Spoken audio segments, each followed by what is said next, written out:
Good morning, YouTube. So I'm going to start a daily vlog and just kind of talk about what's going on, what's on my mind, and we're going to call it my drive vlog, my morning commute vlog, whatever you want to call it. And we're just going to have a conversation. I'll have my regular videos that'll go out weekly, and then I'll have this drive vlog. I'll try and do it every morning, but there may be mornings that I can't do it, but I will try and get to this every weekday morning. So, this week is, in my opinion, a great week for freedom-loving Americans who believe in the Second Amendment and believe in free markets and capitalism. We are getting rid of a president who doesn't believe in those things. Now, people can argue all day that, oh, Obama does, blah, blah, blah, the stock market grew under him, blah, blah, blah. Yeah, but there are a lot of families out there that have not seen raises, who have not seen growth because of, Obamacare and all these regulations that have been put down by the federal government. And so, no, I don't believe that he does. I believe that he wants to control industry and redistribute wealth. And that is not the constitutional job of the federal government. Constitutional job of the federal government, number one, is to protect our borders. Number two is to protect us from invaders, foreign invaders. So providing a military. Beyond that, everything else is secondary, and most of it shouldn't be provided by the federal government. Department of Education should not be going through the federal government. That should be left to the states to handle. The Department of Transportation, the states should be handling the infrastructure in their state. So I think that Friday will be a good day. Now, there are things that I don't agree with Mr. Trump. I don't agree with taxing incoming services, goods and services. I think there are other ways that we can make these companies pay for shipping their stuff overseas and then sending their products back to the U.S. I also think that most of these companies probably want to be in the U.S. I think that they want to work in the U.S. But we've made it such an environment with unions and minimum wage and everything else that they just flat can't afford to be competitive and hire within the U.S. Or it is very, very difficult, or it's just flat makes more business sense to go overseas. So I think that there are some things that we can do within the U.S. to fix those issues. And anybody who says that there should be a minimum wage, if you can't fight for a decent wage yourself, don't make somebody else fight for it. As far as I'm concerned, the minimum wage shouldn't exist. It is up to you to have confidence in your beliefs or in your work ethic and your abilities to be able to sell yourself. It is not up to the government to provide you with that service. A minimum wage was never meant to be a living wage. It was meant to be a wage where people started from, not a wage where people raise their families. It was embarrassing to make minimum wage when I was younger. I wanted to work my butt off to get above that. So, and I think that this rising minimum wage, all it's going to do is make these snowflake teenagers even more snowflake teenagers. They aren't going to be able to get a job, So they're going to go to college. They're going to get out of college with no experience in the workforce at all. And they're going to expect a corner office with an assistant and make $100,000 a year. And that's just not the way life works. So anyway, so I'm looking forward to Friday and seeing some of the changes that are going to be coming. I will critique Donald Trump on the things that I disagree with him on, and I will praise him for the things that I do agree with him on. I don't think Jeff Sessions is a racist, and I'm sick and tired of these liberals trying to paint him as a racist.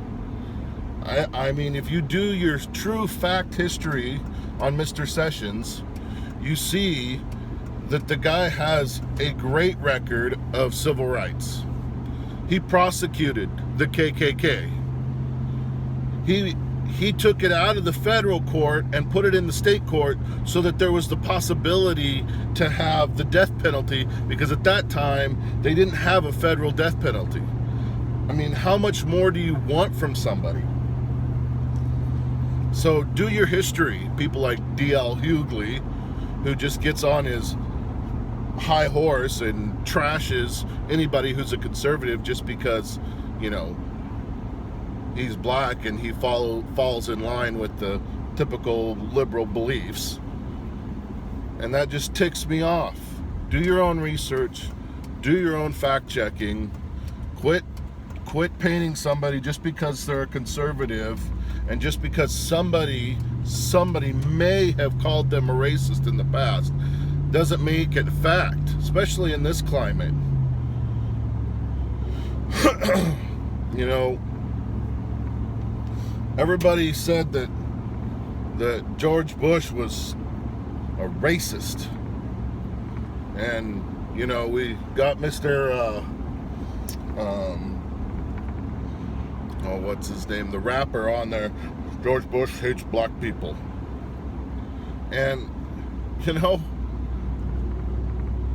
the black community has been just ripped apart even more under Mr. Obama. And so I would think that if we're going to go by the same guidelines supposedly that Bush was held to, that it would be seen that Obama hates black people.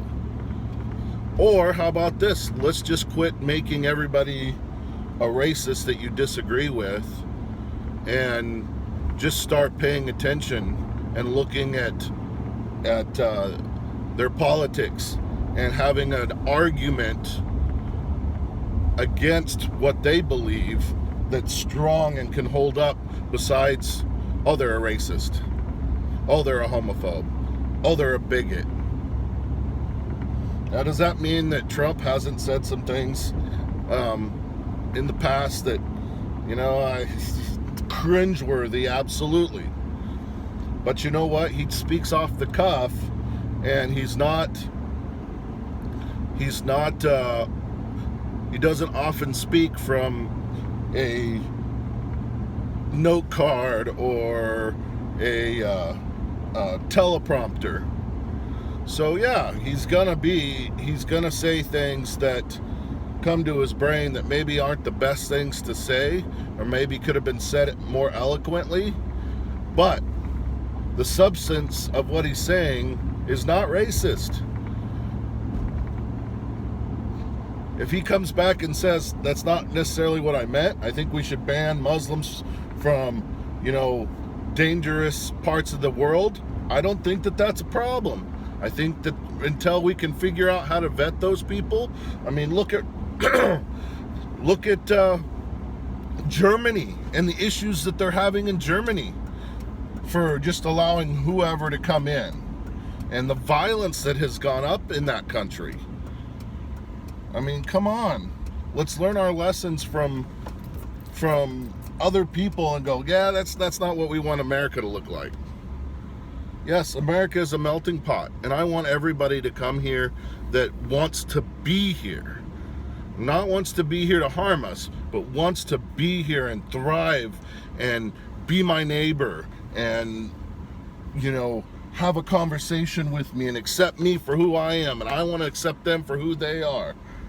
But I don't want somebody to come here and tell me how to live my life, and I don't want to tell other people how to live their lives.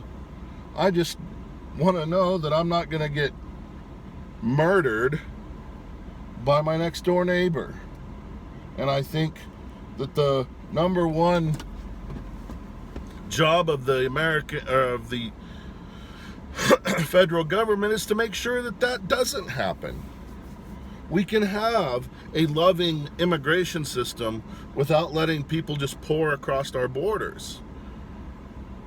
You know, I think when we do stuff like that, it just spits on the people who died trying to get to this country, died trying to get to a better life, or the people who went through all the proper channels and came into this country and just love this country.